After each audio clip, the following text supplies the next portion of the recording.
And now it's time for another episode. It's Manic, real fake outsider artist coming to you from underneath the Artville in the bunker system located in the jungles of the Midwest. The hardest working real fake outsider artist in show business. From liftoff. We T-minus 15 seconds. Howdy folks, it's me, Dr. Manic Mark, coming to you from everything that was said before. Here I am, and today I'm bringing with you, along with my announcement, I'm just going to come clean. I've got a PhD in outsider art from the University Artsuck Institute University. You know, I'm feeling like I'm going to get another rant on labels here again, but I'm not. I'm gonna avoid that, and it's just a painting day. Not just a painting day. Nothing special, but it's just a painting day. But of course, it's always special that there's a painting to be presented during painting day. And next to Sexy Hula Girl, say hello. Hello, Sexy Hula Girl. Hello, people. Is to do painting. And what is the new painting today? Well, the new painting is, in the news, there's been all this talk about, you know, going back to the moon, and that the Russians and the Chinese and the Japanese are hooking up, and, you know, now there's this whole new, you know, brew of who's going to do what, and, you know, America's got to get out there and take the lead. Well, what, by ourselves? There's no money left. Anyway, but I'm thinking, you know, like I grew up and everybody, like two things that, you know, your parents wanted you to be, one or the other, or our parents that, you know, are really pushy children had a lot of high expectations, would want them to be both, would be, you know, the president and an astronaut. Well, as we, you know, these people were protected when we grew up, and now we know that they're, you know, pretty much broken folks like all the rest of us.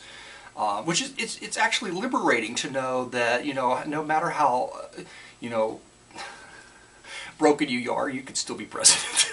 It doesn't matter. Oh man. Okay. So, like, of course, my painting, the theme surrounds on. Well, I just showed it on the screen, but woe and misery of astronauts. One small woe and misery for mankind, because, you know, astronauts are people. They get depressed and they have problems, and who focuses on their problems? Nobody. I do.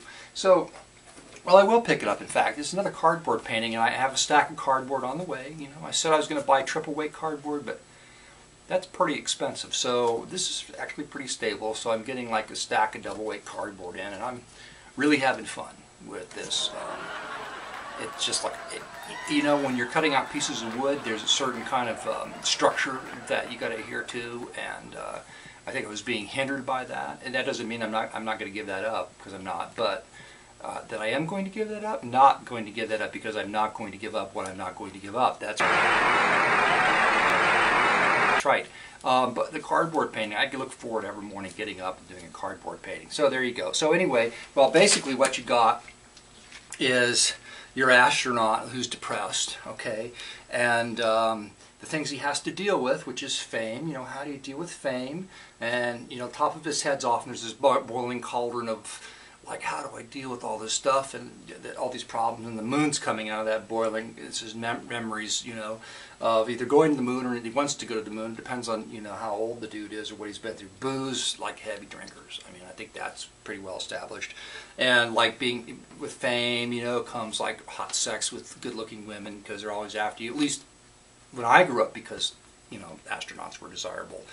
People wanted to have sex with them, but you've got fear of like burning and death, and then you've got Buzzy the Rat, which was the secret government logo for the space program in NASA before they went with the little NASA thing with the swooshy thing on it, and you know, the V2 rocket program with the death head on it. That's where everything the space program came from.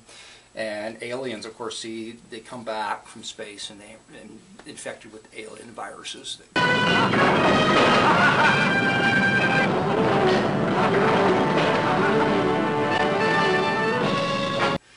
You know, government is suppressing. We don't know.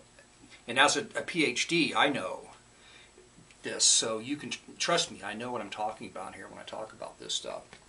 And he's wearing an earring because, you know, like astronauts are just, you know, like you gotta be, consumable product. You have to be a consumable product for the public, you know, because they're still trying to maintain this image.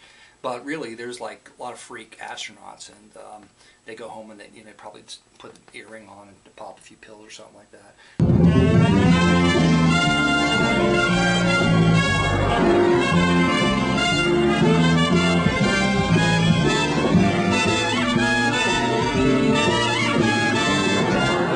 But this doesn't mean that they're popping pills. This could be just all the crap that the government pumps into them, I don't know, to make them forget their experiences being, you know, like on the moon. And there's only one small catch.